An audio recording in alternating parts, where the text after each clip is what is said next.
Food preparation adalah cara untuk menyimpan stok bahan makanan selama beberapa hari ke depan untuk menghemat pengeluaran sekaligus mengatur space penyimpanan agar lebih efektif. Kita belum tentu bisa belanja setiap hari karena waktu yang terbatas. Oleh karena itu, setiap belanja biasanya jumlahnya agak banyak untuk menu beberapa hari.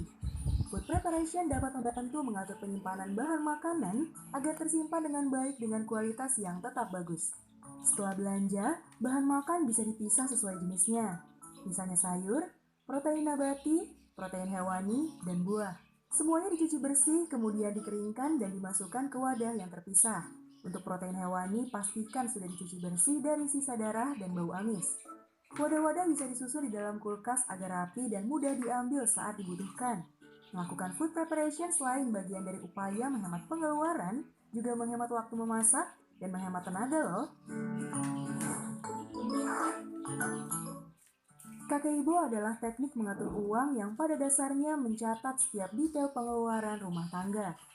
Meski sudah dikenal sejak awal abad 20, semakin banyak orang mencoba kakeibo setelah dipopulerkan kembali lewat buku karya penulis Jepang, Fumiko Chiba. Memulai kakeibo sangat mudah. Di awal gajian atau uang bulanan turun, pengeluaran langsung dibagi berdasarkan budget pengeluaran primer, sekunder, kultur, atau yang bersifat hiburan, serta pengeluaran tak terduga. Setiap pengeluaran dari keempat pos tersebut dicatat dan jangan lupa disisihkan sebagian untuk tabungan. Lebih baik lagi jika dalam bentuk tunai, uang disiapkan ke dalam beberapa amplop berbeda untuk mengontrol pengeluaran. Metode ini dapat membantu kita untuk melihat pengeluaran bulanan dan mengerem pengeluaran yang tidak penting. Kita pun akan lebih semangat untuk menabung. Apalagi di masa pandemi ini, di mana banyak kondisi ekonomi yang naik turun, metode Kakeibo akan sangat membantu Anda mengelola keuangan bulanan. Dalam World Happiness Report, sebuah survei yang mengurutkan tingkat kebahagiaan di dunia pada tahun 2018, negara-negara Skandinavia seperti Finlandia, Denmark, dan Swedia menempati peringkat teratas. Gaya hidup yang dijalani masyarakat di negara tersebut disebut-sebut sebagai kunci sukses mereka dalam memperoleh kebahagiaan. Lagen merupakan konsep hidup ala orang Skandinavia yang berarti tidak terlalu banyak, tidak terlalu sedikit, yang penting cukup. Lagen mengajarkan kita untuk merasa cukup dengan apa yang kita punya dan menekan perilaku konsumtif dan berlebihan. Salah satunya dalam mengatur rumah. Interior rumah ala Lagen menitik beratkan pada fungsi bukan jumlah, sehingga ruangan terasa lebih luang, namun fungsi di dalam ruangan tersebut lengkap. Berbeda dengan gaya hidup minimalis, Lagen justru mengutamakan moderasi atau prinsip keseimbangan. Gaya hidup Lagen dapat diadopsi secara lebih mendalam dan luas, misalnya pada interior rumah dibuat seefektif dan sekondusif mungkin. Termasuk pada masa pandemi, di mana mayoritas orang bekerja dari rumah, konsep Lagem dapat menciptakan area kerja yang kondusif namun tetap rileks layaknya di rumah. Coba lihat sekeliling rumah Anda. Apakah ada begitu banyak barang? Apakah semua barang tersebut membuat Anda bahagia atau semakin sesak? Belajar dari Fumio Sasaki, seorang penulis yang dulunya hidup maksimalis, jauh sebelum ia menemukan pencerahan, ia tinggal di apartemen penuh barang yang awalnya ia sangka berguna. Namun meski memiliki begitu banyak barang, ia tak merasa bahagia. Ia tetap merasa hampa. Setelah itu ia memutuskan untuk pindah ke apartemen baru dan menyingkirkan sebagian besar barangnya. Dari sinilah hidupnya berubah menjadi lebih tenang dan bahagia.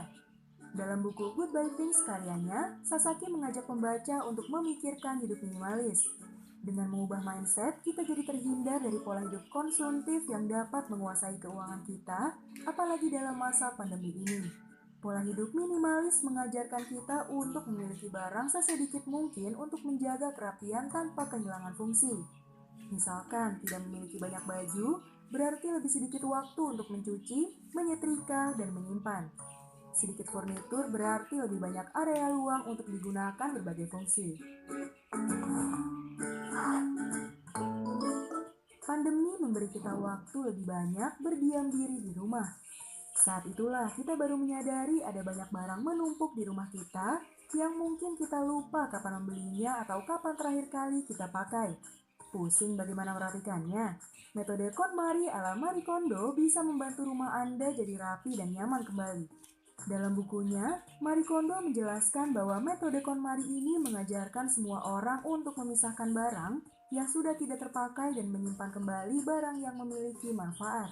Selain mampu menciptakan ruang kosong di dalam rumah, metode ini juga membantu kita agar mudah mencari suatu barang. Metode KonMari ini kerap kali dijadikan sebagai solusi dalam merapikan rumah yang dirasa berantakan. Barang yang menumpuk tentu membuat penghuni rumah kurang nyaman. Dengan KonMari, barang-barang kecil seperti pakaian, peralatan kamar mandi, perlengkapan dapur, dapat disusun dengan teratur sehingga terlihat apik. Kelebihan lainnya, barang yang sudah di-declutter masih dalam kondisi bagus namun sudah tidak digunakan, bisa disumbangkan atau dijual kembali pada orang yang memerlukan. Lumayan untuk pemasukan tambahan rumah tangga kan? Nah, Spectacular Lovers, itulah beberapa informasi menarik mengenai cara mengatur urusan rumah agar tetap efektif dan efisien selama masa pandemi. Mulai dari mengatur dapur, pemasukan dan pengeluaran, tata letak interior rumah, hingga seni merapikan rumah agar lebih rapi dan leluasa. Semoga informasi ini bisa membantu Spectacular Lovers mewujudkan rumah yang nyaman dihuni ya. Apalagi di masa pandemi ini, berdiam di rumah menjadi suatu hal yang perlahan menjadi biasa. Jadi rumah harus dibuat senyaman mungkin. Kondisi keuangan juga harus dibuat stabil mungkin dan barangkali informasi ini bisa menjadikan kebiasaan baru Anda dalam mengelola uang dan urusan rumah yang lainnya. Setelah ini jangan kemana-mana karena Spektakuler akan kembali dengan tema